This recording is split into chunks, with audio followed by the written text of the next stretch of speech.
Hello students, hello everyone, कैसे हैं आप सब लोग। आई होप आप सबकी बढ़िया से तैयारी चल रही होगी। तो डिफरेंशियल इक्वेशन का लेक्चर नंबर 2 लेकर हम आपके साथ हैं। डिफरेंशियल इक्वेशन जिसका हमने पिछला पोर्शन हमने पिछली क्लास में जो किया था, होपफुली वो आपने देखा होगा। तो उसमें हमने डिस्कस किया था कि आपकी डिफरेंशियल इक्वेशन क्या होती है, डिफरेंशियल इक्वेशन का ऑर्डर एंड डिग्री क्या होता है, ये हमने डिस्कस किया था।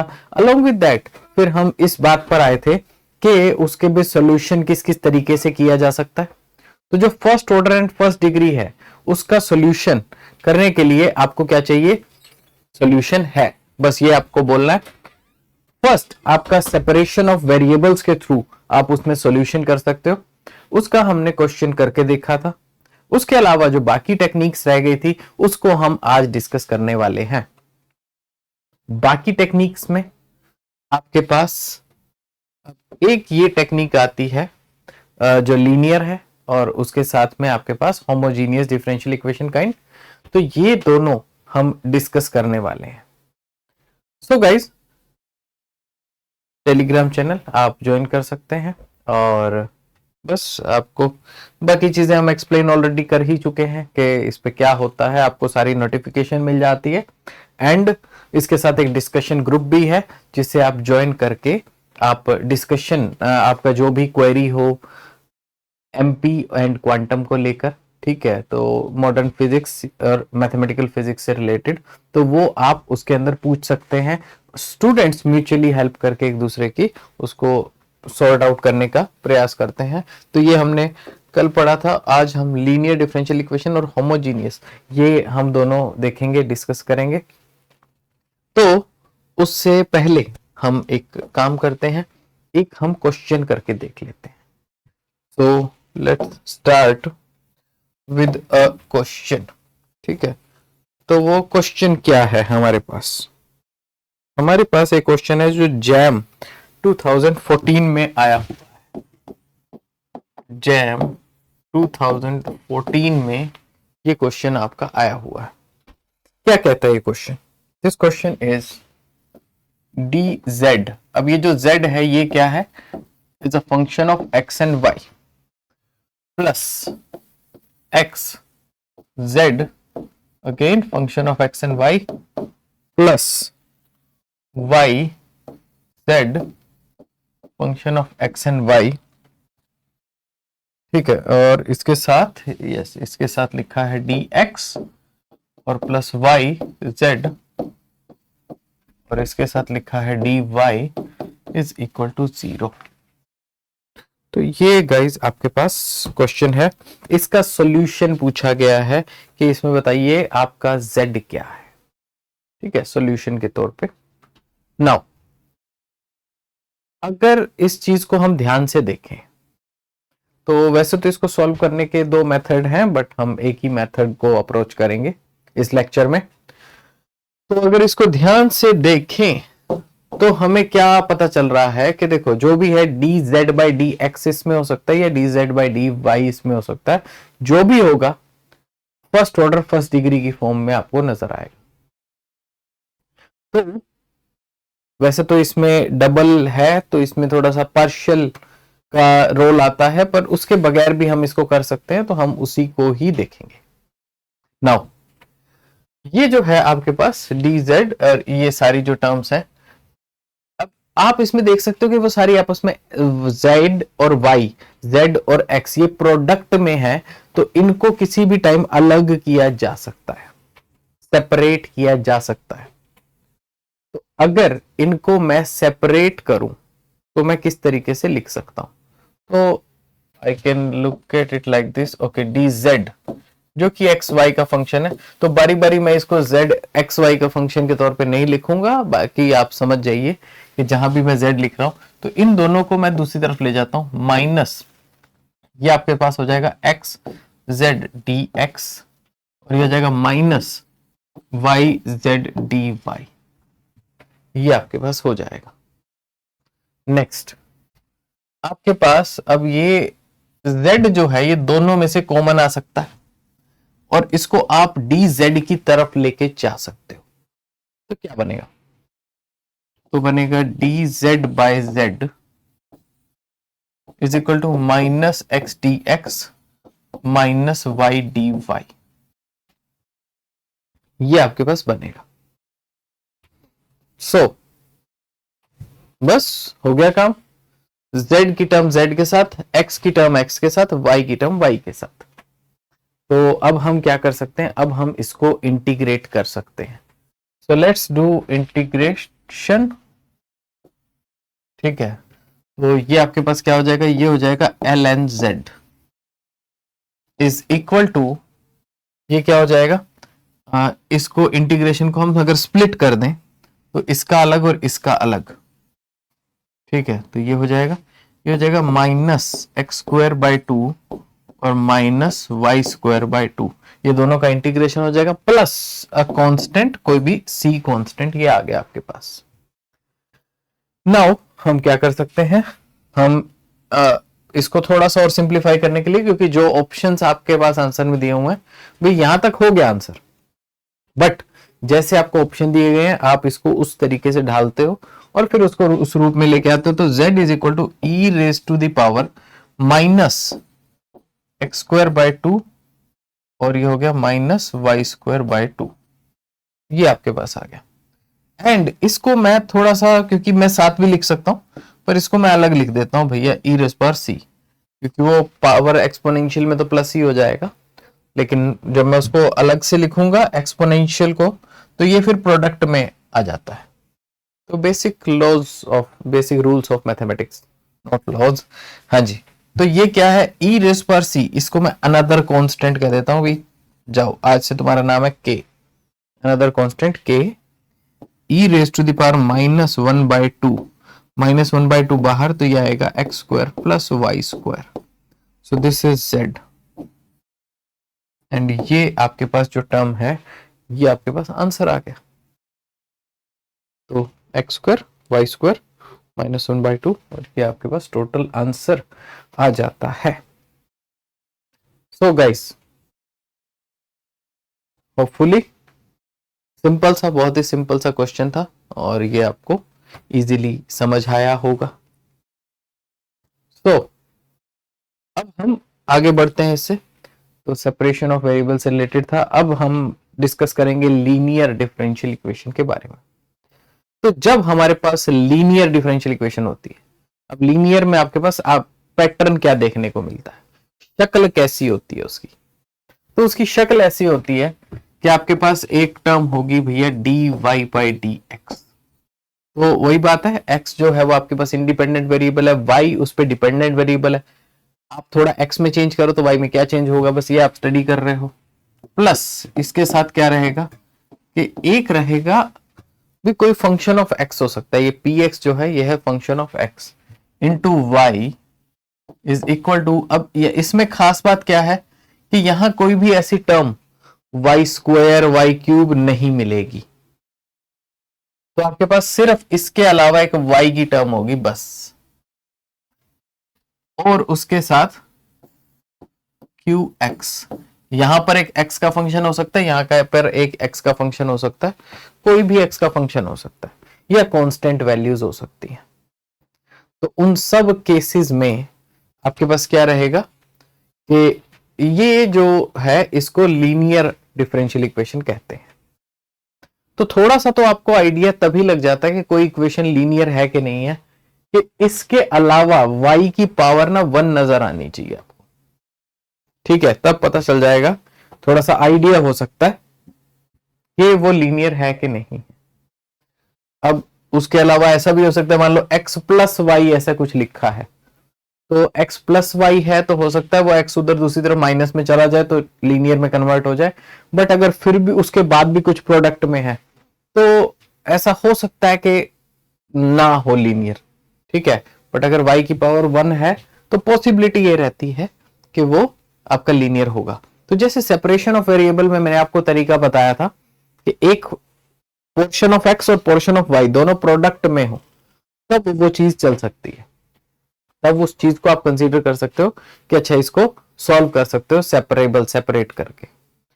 नाउ तो इसमें क्या है भाई, इसको 1 के तौर पे लिखो, मतलब 1 की पावर हो या ऐसी फॉर्म में नजर आ जाए आपको, तो लीनियर है। अब लीनियर है तो इसमें क्या होता है, इसमें आपको इंटीग्रेटिंग फैक्टर आपको एक फाइंड आउट करना होता है।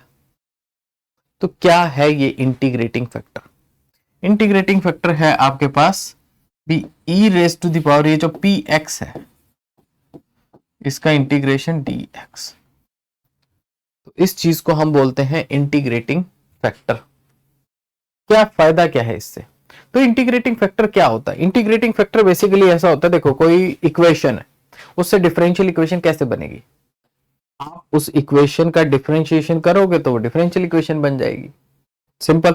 उसमें जितने भी पैरामीटर्स है आप उससे इंडिपेंडेंट उसको करोगे, ठीक है, तो वो एक डिफरेंशियल इक्वेशन बन जाएगी। आप डेरिवेटिव करके उसमें वैल्यूज जो पुट करोगे।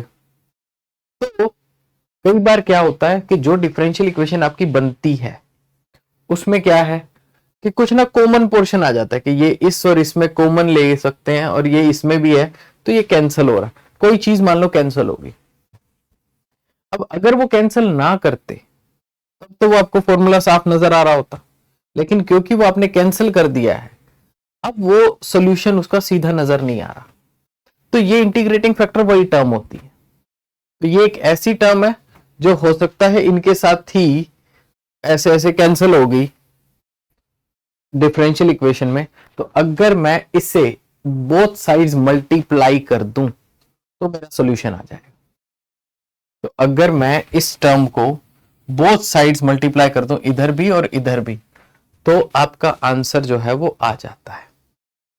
तो उस डिटेल में मैं नहीं जाऊंगा कि इसका सॉल्यूशन वो कैसे बनेगा, लेकिन जो इसका फाइनल सॉल्यूशन आएगा जब इसको बोथ साइड मल्टीप्लाई कर दोगे तो वो आपके पास होगा कि y into integrating factor is equal to, ये जो है आपके पास QX इंटू इंटीग्रेटिंग फैक्टर और इसका integration dx plus some constant. तो ये आपके पास फाइनल सॉल्यूशन होगा, फाइनल सॉल्यूशन। तो बस इसी तरीके से आप जो क्वेश्चन है उसको आप सॉल्व कर सकते हो लीनियर डिफरेंशियल इक्वेशन के केस में। तो हम एक काम करते हैं, इसका पहले एक एग्जाम्पल करके देखते हैं एंड आफ्टर दैट एग्जाम्पल उसके बाद हम आगे बढ़ेंगे। तो जैसे एक क्वेश्चन है हमारे पास, एक क्वेश्चन है हमारे पास, तो दैट क्वेश्चन इज, अगर आपके पास है x plus 1 dy by d x minus y is equal to e raise power x plus 1 square, ये आपके पास है, ठीक है। तो ये डिफरेंशियल इक्वेशन आपने सॉल्व करनी है। अब देखो, फिर वही देखो, आपको सपना नहीं आया है कि ये लीनियर है या इसको लीनियर से सॉल्व करना। जब भी कोई डिफरेंशियल इक्वेशन न्यू आपके सामने आई है तो आपने ऐसे आंखें खोली, आपने देखा कि जी फर्स्ट ऑर्डर फर्स्ट डिग्री, तो इसका फर्स्ट ऑर्डर फर्स्ट डिग्री है, तो क्या होगा? सॉल्यूशन है।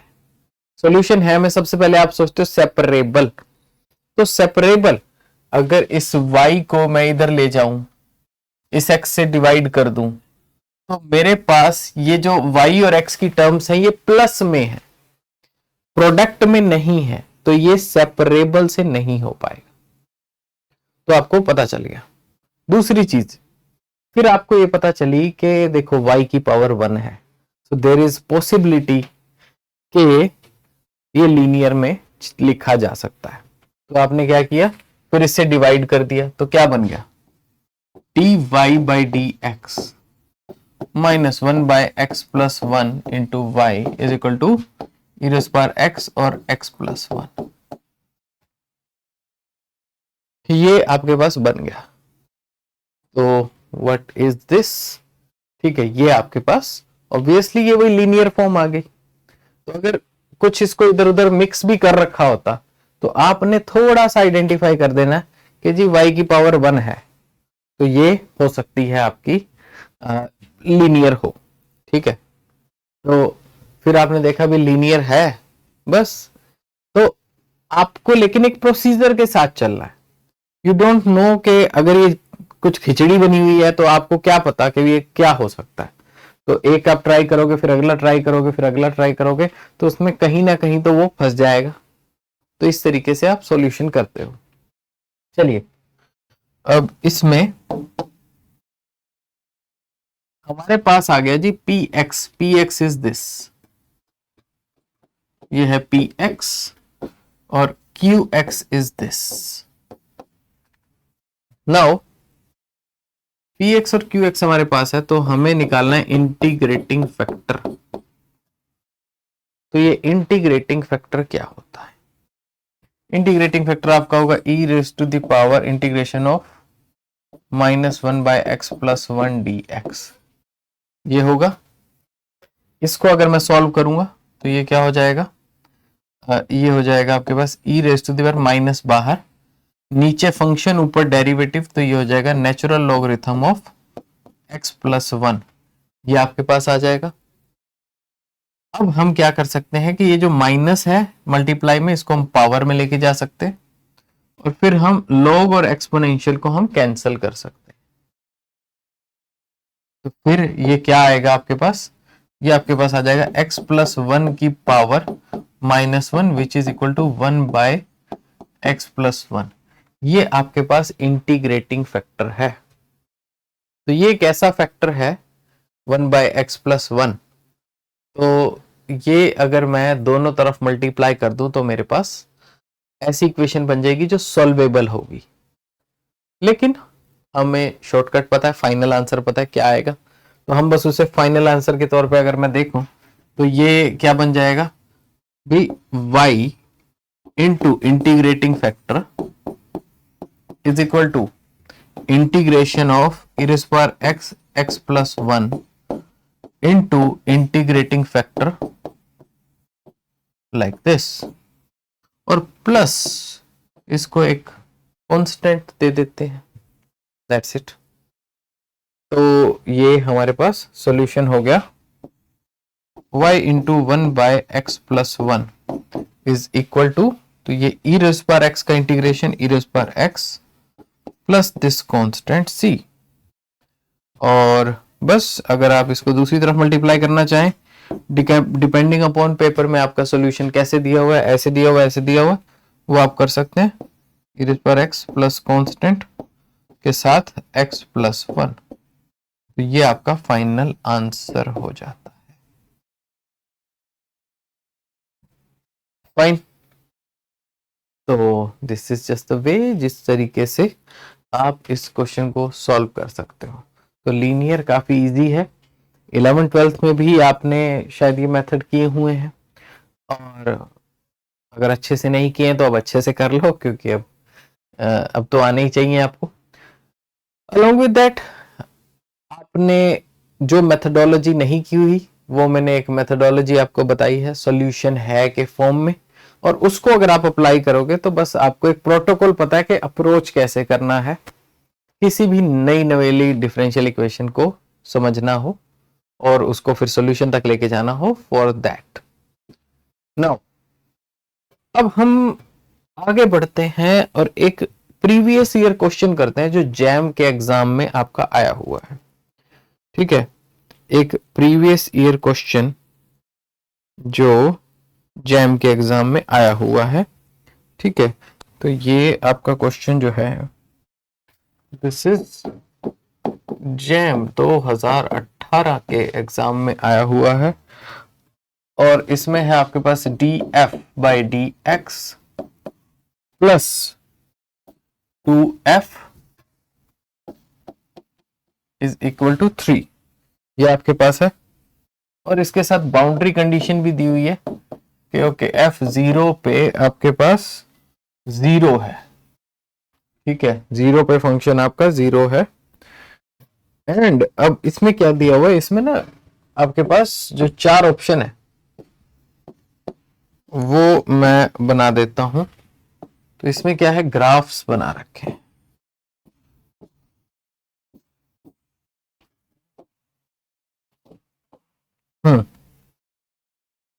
तो ये कह रहा है कि 1/2 ऐसा आपका ग्राफ है। ये कह रहा है कि 3/2 और ऐसा आपका ग्राफ है।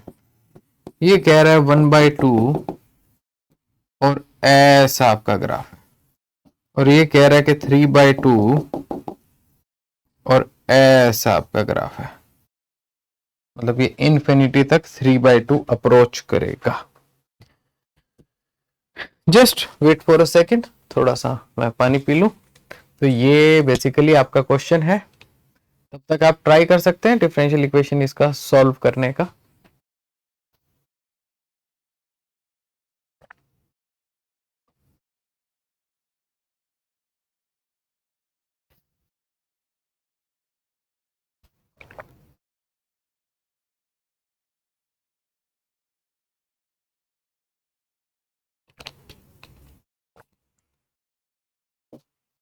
तो स्टूडेंट्स, अब आपको ये क्वेश्चन करना है सॉल्व। तो ये आपके पास क्या है, क्योंकि f की पावर 1 है, ये बिल्कुल शेप है लीनियर डिफरेंशियल इक्वेशन की। तो सबसे पहले हम इसका सॉल्यूशन करेंगे, बाउंड्री कंडीशन से इसके कांस्टेंट की वैल्यू निकालेंगे और फिर देखेंगे कि इनमें से कौन सा आंसर आपका सेट हो रहा है। फाइन,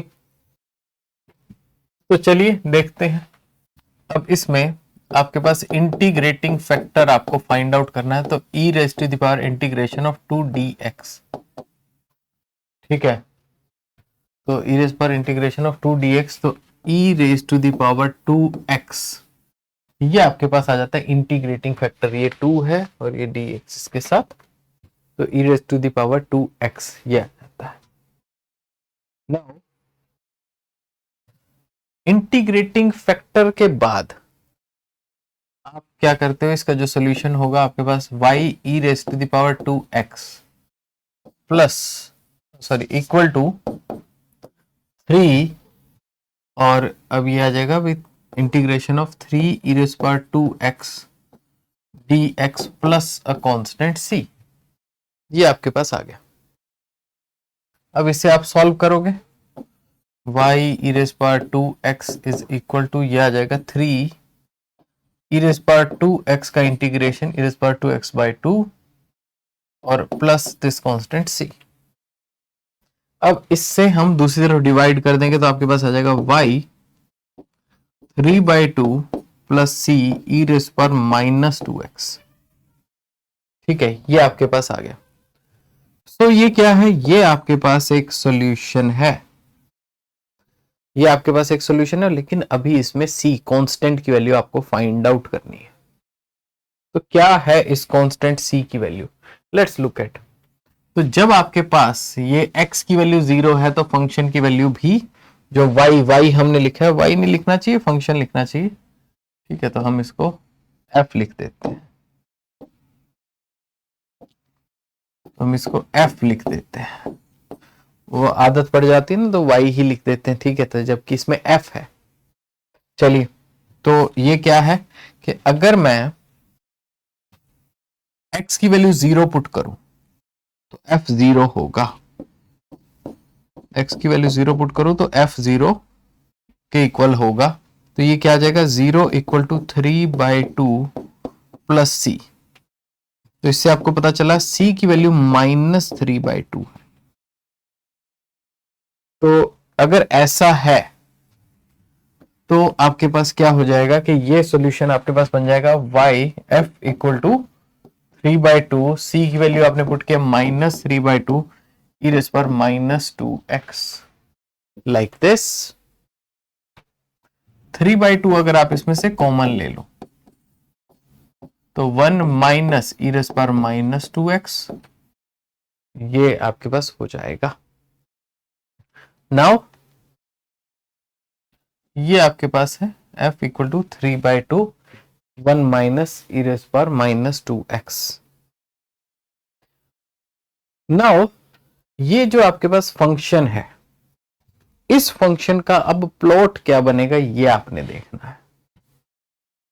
तो अब यहां तक तो बात ठीक है कि जब x की वैल्यू 0 है, अगर x की वैल्यू 0 है तो 1 माइनस 1 ये 0 हो जाएगा।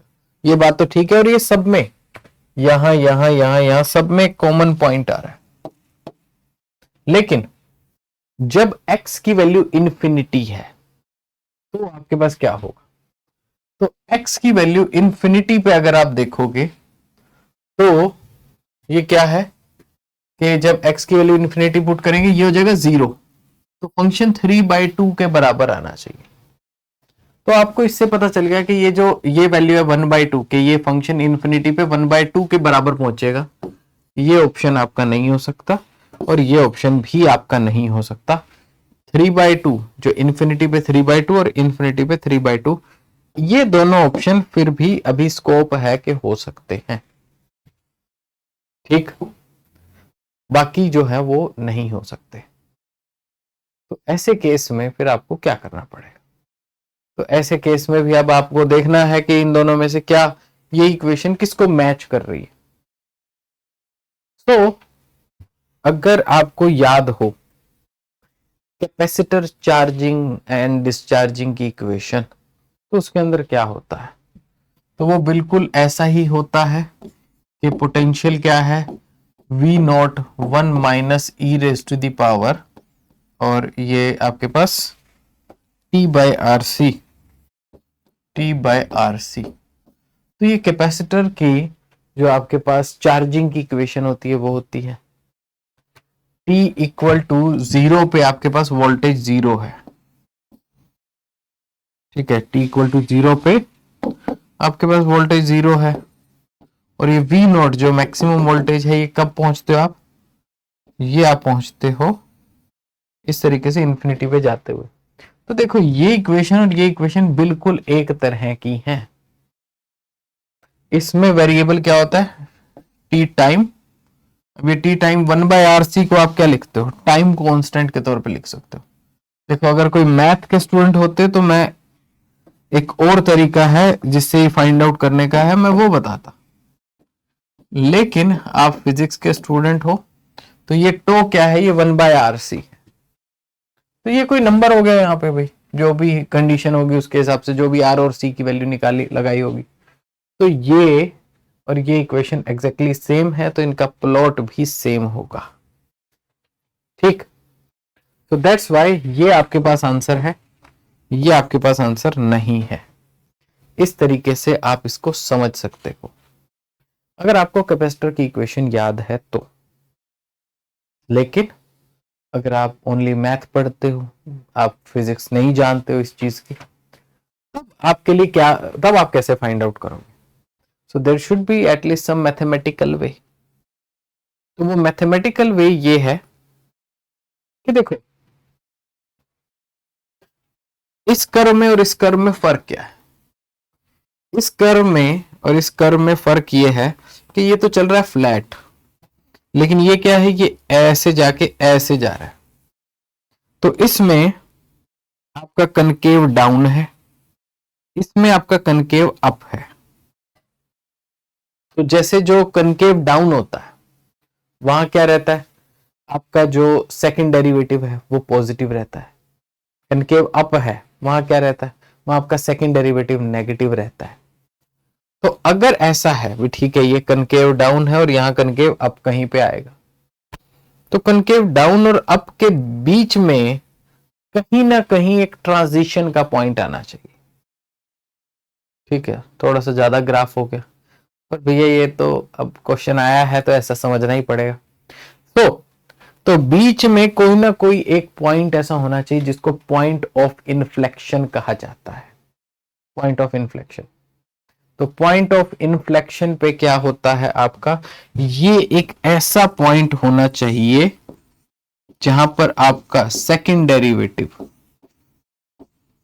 आपका 0 के बराबर हो, ठीक है, सेकंड डेरिवेटिव आपका 0 के बराबर हो। तो आप क्या कर सकते हो? ये रहा आपका सॉल्यूशन, आप इसका सेकंड डेरिवेटिव लो और उसको इक्वल टू 0 रखो। इसमें ऐसा कोई पॉइंट नहीं है। तो अगर इस सॉल्यूशन का सेकंड डेरिवेटिव जो है वो इक्वल टू 0 रखने पर कोई वैल्यू देगा कि भी किस जगह पर कौन सी वैल्यू ऑफ x पे ये 0 आ रहा है। या तो भी वो वैल्यू देगा ऐसी वैल्यू भी जो स्लोप होता है, जहां पे स्लोप जो है, मान लो यहां पर आपका जो स्लोप है तो वो 0 है, फर्स्ट डेरिवेटिव 0 है तो सेकंड भी 0 ही होगा। ठीक, तो या तो वो मतलब नोट सेकंड डेरिवेटिव स्लोप का चेंज बता रहा है, वो सेकंड डेरिवेटिव ऐसे 0 नहीं, बट मैं ये बात सिर्फ इन्फिनिटी के लिए कह रहा हूं, ठीक है, कोई मैक्सिमा के लिए नहीं कह रहा। तो जहां पर वो एक स्ट्रेट लाइन चल रहा है, स्ट्रेट लाइन जो है उस पे अगर फर्स्ट डेरिवेटिव आपका 0 है तो सेकंड भी 0 होगा। एक कोई मैक्सिमा है उसमें ऐसा नहीं होता, क्योंकि उसमें चेंज का भी चेंज हो सकता है। ठीक, तो अब आप देखोगे कि जब आप इस इक्वेशन का सेकंड डेरिवेटिव करोगे तो x की किस वैल्यू के लिए ऐसा हो रहा है, तो वो वैल्यू कोई भी फाइनाइट ऐसी वैल्यू एग्जिस्ट ही नहीं कर रही है। कोई भी फाइनाइट, मान लो कोई भी कुछ भी वैल्यू आ जाता, 5 10 15 20 कुछ भी, एक फाइनाइट वैल्यू तो आनी चाहिए थी कि जी इतनी वैल्यू के ऊपर आपका ऐसा पॉइंट आता जहां पर ऐसा होता तो मैं मानता कि ये कर्व हो सकता है। लेकिन क्योंकि ऐसा कोई पॉइंट नहीं आ रहा तो फिर यही ऑप्शन बचता है कि यही है। ठीक है, तो ये वो क्या कहते हैं, वो फंक्शन चूज करने का मेथड थोड़ा कैजुअल है। तो ये फॉर्मल मेथड है जो ये मैंने आपको सेकेंड डेरिवेटिव से फाइंड आउट करने को बताया। आप सेकेंड डेरिवेटिव करके देखिए, कोई भी ऐसा फाइनाइट पॉइंट आएगा ही नहीं, तो इसका मतलब ये नहीं है। तो अब ये थोड़ा सा वैसे वही, अब आप किसको फॉर्मल कहेंगे किसको कैजुअल कहेंगे। ये जो है ये मेथड आपकी मतलब क्या कहते हैं नॉलेज से कोरिलेट कर सकता है। अगर आप एक फिजिक्स स्टूडेंट है और आपको ये याद है कि कैपेसिटर चार्जिंग की इक्वेशन क्या होती है, अगर आपको ये याद नहीं है फिर भी तो नॉर्मल वही मेथड है। तो आप इसमें से किसी भी मेथड को फॉर्मल मेथड और किसी भी मेथड को कैजुअल मेथड कह सकते हैं, क्योंकि दोनों ही एक अलग तरीके से, वो जैसे होता है ना एक सेटिंग बिठाई गई है कि जी ये जो पॉइंट है ये ऐसा ऐसा होना चाहिए, तो फिर फाइन। तो दैट्स इट, ये जो है ये आपके पास सॉल्यूशन है लीनियर के लिए। अब हम बात करते हैं होमोजीनियस के लिए। होमोजीनियस में क्या हो, होमोजीनियस में आपके पास भाई एक dy बाई डी एक्स है, dy बाई डी एक्स। अब ऊपर आपके पास कोई फंक्शन है, हम मान लेते हैं भी एफ एक्स वाई का फंक्शन है, और नीचे भी आपके पास एक फंक्शन है एक्स वाई का फंक्शन है। ठीक है, तो हम ये कहते हैं कि f जो है एंड g जो है दोनों का आपके पास सेम डिग्री होना चाहिए। ठीक है, सेम डिग्री आपके पास होना चाहिए, तो ये आपके पास हो जाता है होमोजीनियस। सेम डिग्री क्या मतलब भाई,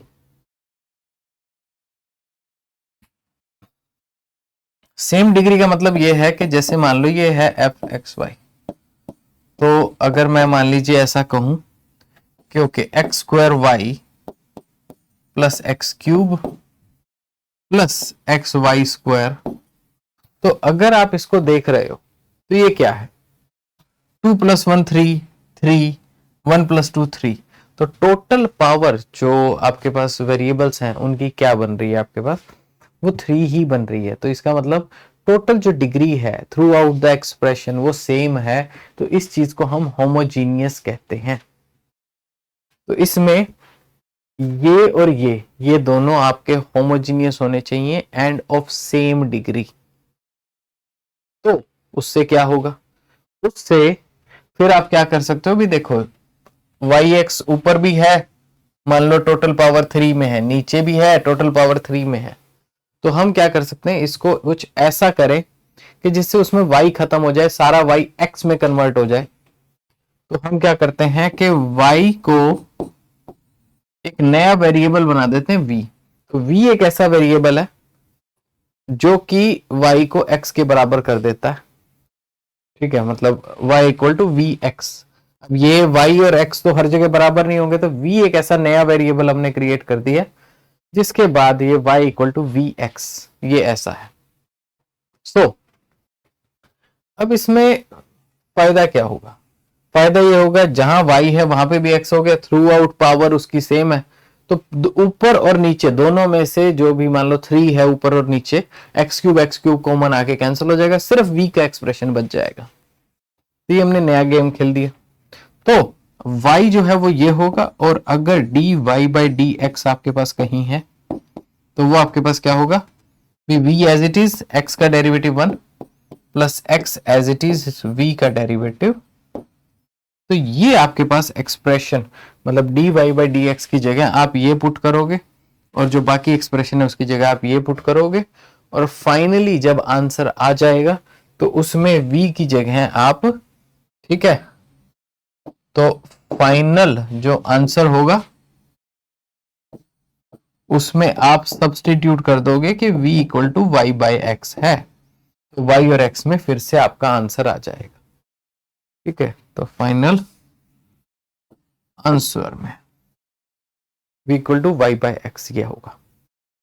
चलिए, तो इसका भी एक क्वेश्चन करके देख लेते हैं, and as long as we will try this, पता चल जाएगा कि इस मेथड को भी हम कर सकते हैं, नहीं कर सकते, वगैरह वगैरह। So just wait for a second कि मैं इसको क्वेश्चन को निकाल लूं।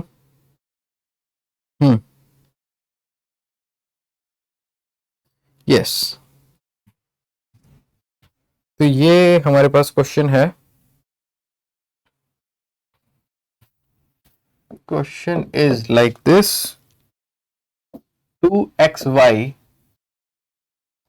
Plus x square dy by dx is equal to 3y square plus 2xy, 3y square plus 2xy। ठीक है, ये आपके पास है, और इसका आपको सॉल्यूशन फाइंड आउट करना है इस इक्वेशन का। तो सबसे पहले भी डिफरेंशियल इक्वेशन आपने देखी, पड़ी है आपके सामने, आपने देख लिया first order first degree. First order first degree तो सॉल्यूशन है, दिल पे हाथ रख के बोला।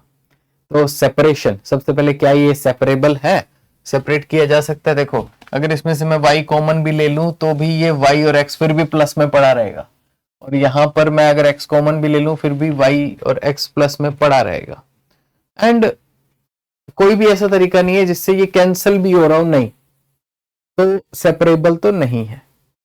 फिर दूसरा, अगर ये कैंसिल आउट नहीं हो रहा है तो y की वैल्यू 1 नहीं है, y का स्क्वायर भी एग्जिस्ट बीच में कर रहा है। सो इट मींस कि भाई ये काम भी पॉसिबल नहीं है, लीनियर भी नहीं हो पाएगा। फिर नेक्स्ट आप देखोगे homogeneous.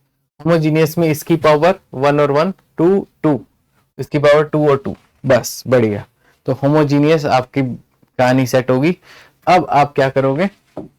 dy by d x, 3y square plus 2xy is equal divide by 2xy plus x square,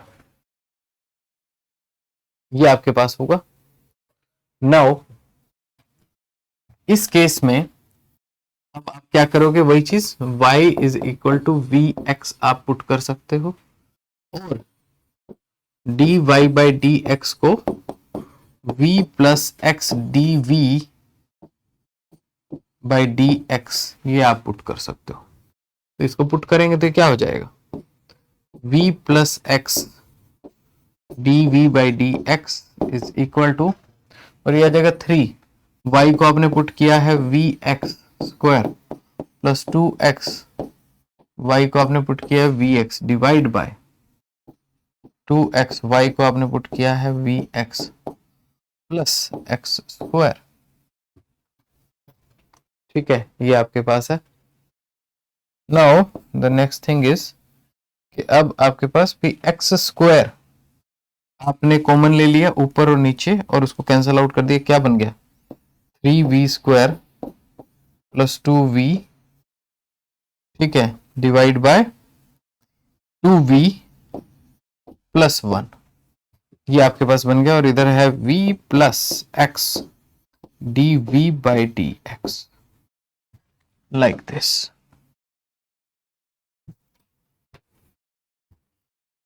this is it.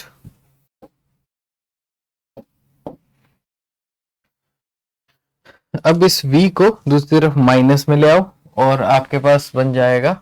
अब ये देखो, मेन बात यही थी जो हम चाहते थे कि x ऊपर और नीचे से खत्म हो गया, अभी प्रॉपर v में सिर्फ बच गया, ठीक है, क्योंकि इक्वल डिग्री थी। तो इक्वल डिग्री में हमने y को x में कन्वर्ट किया और मतलब v x में लिखा और फिर ये इस तरीके से आ गया।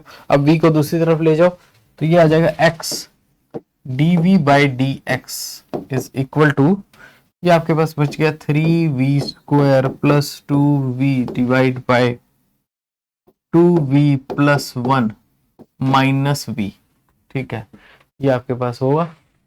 Now 2v plus 1 3v² plus 2v minus 2v² minus v, ये जो ऊपर मल्टीप्लाई होगा v से, तो ये आपके पास आ जाएगा।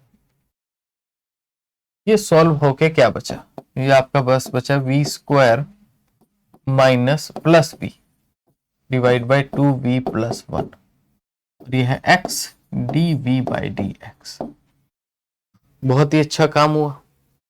ऐसा काम हुआ कि अब क्या है, इसको आप सेपरेट कर सकते हो, ये सेपरेबल है, v अलग और x में अलग आप इसको कर सकते हो। तो ये क्या हो जाएगा आपके पास 2v plus 1 divide by v² plus v dv is equal to dx by x,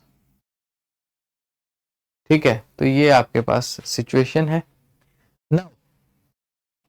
क्या होगा, अब इसको हम करेंगे integrating both sides. Integrating both sides, जब इसको इंटीग्रेट करेंगे तो क्या है कि नीचे फंक्शन है, ऊपर उसका डेरिवेटिव है, तो ये हो जाएगा ln v² प्लस v, यहां हो जाएगा, और इधर हो जाएगा आपके पास ln x, ये आपके पास आ जाएगा, प्लस सम कांस्टेंट, ठीक है। तो कुछ कांस्टेंट हमने किया और हम एक काम करते हैं, इस कांस्टेंट को भी ln c कंसीडर कर लेते हैं। तो ये आपके पास क्या हो जाएगा ln v² plus v is equal to ln x into c, ये आपके पास हो गया, ln कैंसिल। अब ये जो v है, अब ये तो वैसे तो आपके पास आंसर आ गया, लेकिन अब डिपेंड करता है आप इसको किस शक्ल में आपको लिखना चाहिए, जैसा भी आपको आंसर दिया हो ऑप्शंस में। तो ये आपके पास क्या हो जाएगा y² बाय x², क्योंकि v की वैल्यू क्या है y बाय x है, plus y by x is equal to x into C. तो अब एक काम हो सकता है, इसको थोड़ा सा और रीअरेंज कर सकते हैं, x² कॉमन ले जाके वहां मल्टीप्लाई कर सकते हैं। तो ये आपके पास बन जाएगा, अगर मैंने, ये बन गया y² plus xy is equal to x³ c। तो x² 1/x² हमने कॉमन ले लिया और उधर ले गए, तो y² plus xy is equal to x³ c। ये गाइस आपके पास आंसर हो गया, फाइन। So that's it. तो होमोजीनियस की कोई भी इक्वेशन आए तो उसे आप इस तरीके से सॉल्व कर सकते हैं, बहुत ही इजी मेथड। सो आज के लेक्चर में हमने linear differential equation and homogeneous को देखा और दो प्रीवियस ईयर के हमने क्वेश्चन भी देखे। होमोजीनियस से रिलेटेड एक और क्वेश्चन है जो TIFR के एग्जाम में आया हुआ है, और उसके अलावा एग्जैक्ट डिफरेंशियल इक्वेशन जो है वो, ये दोनों हम देखेंगे हमारे नेक्स्ट लेक्चर में। तो कनेक्टेड रहिए, और जो भी टॉपिक आप पढ़ना चाहते हो वो आप कमेंट सेक्शन में आप बता सकते हैं, और फ्यूचर में वी विल ट्राई कि हम उसी के अराउंड प्लान करें हमारे लेक्चर। फाइन गाइज, अगेन आप इसका स्क्रीनशॉट लेकर इसको स्कैन करके आप टेलीग्राम चैनल ज्वाइन कर सकते हैं और उसके साथ डिस्कशन ग्रुप भी है। तो आज के लेक्चर को हम यहीं खत्म करते हैं, मिलते हैं नेक्स्ट लेक्चर में। Till then bye bye, take care.